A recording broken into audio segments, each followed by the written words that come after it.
എരമം കുറ്റൂരിലെ പെരുവാമ്പ പുഴയിൽ വയോധിക ഒഴുക്കിൽപ്പെട്ടെന്ന സംശയത്തെ തുടർന്ന് പെരിങ്ങോം പോലീസും അഗ്നിരക്ഷാസേനയും നാട്ടുകാരും ചേർന്ന് തിരച്ചിൽ നടത്തി.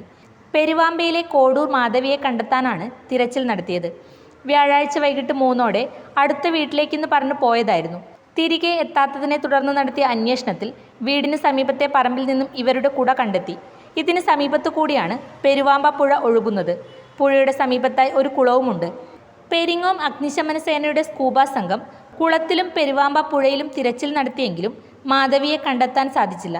പ്രതികൂല കാലാവസ്ഥയും ഇരുട്ടും മൂലം രാത്രിയോടെ തിരച്ചിൽ അവസാനിപ്പിച്ചു. വെള്ളിയാഴ്ച രാവിലെ തിരച്ചിൽ തുടരുകയാണ്. പോലീസ്, റവന്യൂ, ജനപ്രതിനിധികളും സ്ഥലത്തെത്തിയിട്ടുണ്ട്.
ശ്രീ ശങ്കരാചാര്യയിൽ +2 ഡിഗ്രി കഴിഞ്ഞവർക്ക് തൊഴിലധിഷ്ഠിത കോഴ്സുകളിലേക്ക് അഡ്മിഷൻ ആരംഭിച്ചിരിക്കുന്നു.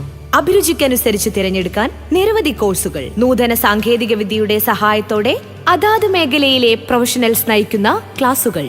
വരും വർഷങ്ങളിലെ തൊഴിൽ സാധ്യത മുന്നിൽ കണ്ട് അപ്ഡേറ്റ് ചെയ്ത മികച്ച സിലബസ്. ആധുനിക സാങ്കേതിക വിദ്യയുടെ സഹായത്തോടെ തയ്യാറാക്കിയിരിക്കുന്ന ഡിജിറ്റൽ ക്ലാസ് റൂമുകൾ, ലാബുകൾ. Merchant square near bus stand.